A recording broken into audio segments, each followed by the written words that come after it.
ક્યારેક ભૂતકાળમાં કંઈક થયું હોય અને આપણને એના વિશે લગભગ પાક્કી એટલે કે 99% ખાતરી હોય તો એને અંગ્રેજીમાં કઈ રીતે કહેવાય? વેલ, એના માટે જ મસ્ટ હેવનો ઉપયોગ થાય છે. ચાલો આજે આપણે એને જ બરાબર સમજીએ. તો સવાલ એ છે કે ભૂતકાળની કોઈ વાત માટે તમે 99% શ્યોર છો એવું બતાવવું કઈ રીતે?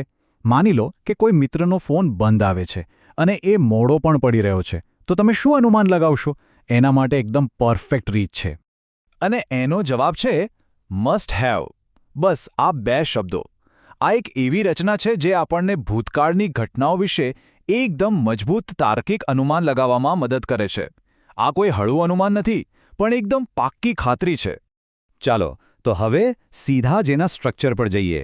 મસ્ટ હેવનો ઉપયોગ એક્ટિવ અને પેસિવ વોઇસ એમ બંને રીતે કરી શકાય છે. બંનેમાં શું ફરક છે એ સમજવું બહુ જ જરૂરી છે. સૌથી પહેલાં એક્ટિવ વોઇસ. એનું સ્ટ્રક્ચર એકદમ સિમ્પલ છે. પહેલાં આવે કર્તા એટલે કે સબ્જેક્ટ, પછી આવે મસ્ટ હેવ.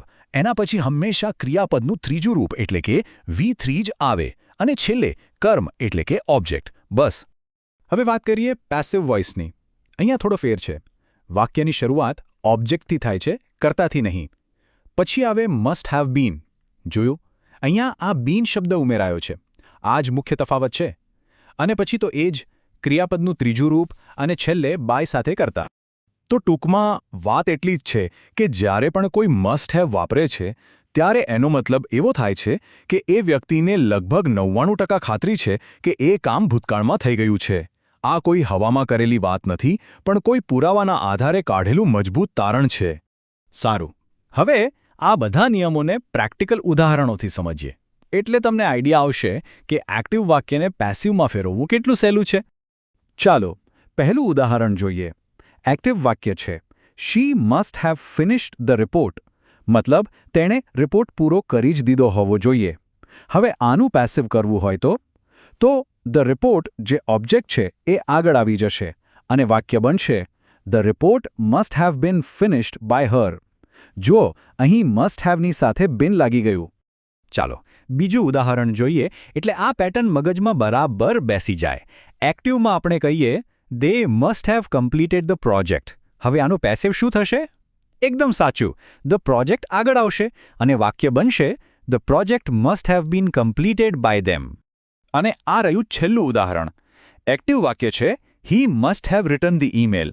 મતલબ તેણે ઈમેલ લખી જ નાખ્યો હોવો જોઈએ. અને એનું પેસિવ બનશે the email must have been written by him. મને લાગે છે કે હવે આ સ્ટ્રક્ચર એકદમ ક્લિયર થઈ ગયું હશે. ચાલો હવે એક બહુ જ અગત્યની વાત પર આવીએ. આ રચનાનો ઉપયોગ કરતી વખતે લોકો કઈ સામાન્ય ભૂલો કરે છે અને એનાથી આપણે કેવી રીતે બચી શકીએ તે સમજી લઈએ. જુઓ, અહીંયા ખાસ ધ્યાન આપજો. પહેલી ભૂલ, લોકો મસ્ટ હેવ બીન પછી ક્રિયાપદનું મૂળ રૂપ વાપરી નાખે છે, જેમ કે ફિનિશ. ના, એ ખોટું છે. હંમેશા V3 એટલે કે ફિનિશ્ડ જ આવે. અને બીજી એક મોટી ભૂલ છે મસ્ટ હેઝ હેવ લખવાની. આવું તો ક્યારેય ના આવે. સબ્જેક્ટ ગમે તે હોય, હી, શી, ઇટ, દે, હંમેશા મસ્ટ હેવ જ વપરાય છે. હવે સવાલ એ થાય કે આ બધું શીખવું શા માટે આટલું જરૂરી છે? શું આ ફક્ત ગ્રામરના નિયમો છે? ના, આનો ઉપયોગ પરીક્ષા અને રોજિંદા જીવન બંનેમાં બહુ જ કામનો છે. જો તમે આઈએલ્સ કે પીટીઈ જેવી પરીક્ષાઓની તૈયારી કરી રહ્યા હો તો એમાં તાર્કિક અનુમાન બતાવવા માટે આ રચના તમને સારા માર્ક્સ અપાવી શકે છે. અને રોજિંદી વાતચીતમાં જ્યારે તમે આનો ઉપયોગ કરો છો ત્યારે તમારો આત્મવિશ્વાસ દેખાય છે. જેમ કે હી must have missed the train. આ વાક્ય સાંભળનારને તરત જ સમજાવી દે છે કે તમે કોઈ કારણના આધારે આ નિષ્કર્ષ પર પહોંચ્યા છો. તો ચાલો આપણે જે કંઈ પણ શીખ્યા એનું એક ફટાફટ રીકેપ કરી લઈએ. કારણ કે મુખ્ય સૂત્રો યાદ રાખવા એ જ સૌથી અગત્યનું છે. બસ આ 2 જ મુખ્ય સ્ટ્રક્ચર તમારે યાદ રાખવાના છે. એક્ટિવ વોઇસમાં સબ્જેક્ટ પછી મસ્ટ હેવ અને V3 અને પેસિવ વોઇસમાં ઓબ્જેક્ટ પછી મસ્ટ હેવ બીન અને V3. આટલું યાદ રહી ગયું એટલે બધું જ આવી ગયું. અને હવે અંતે તમારા માટે એક નાનકડું વિચાર. જરા વિચારો, આજે અહીંયા આવતી વખતે રસ્તામાં ચોક્કસ શું બન્યું હોવું જોઈએ? મસ્ટ હેવનો ઉપયોગ કરીને આના વિશે વિચારજો. તમારી પ્રેક્ટિસ પણ થશે અને આ કોન્સેપ્ટ એકદમ પાક્કો થઈ જશે.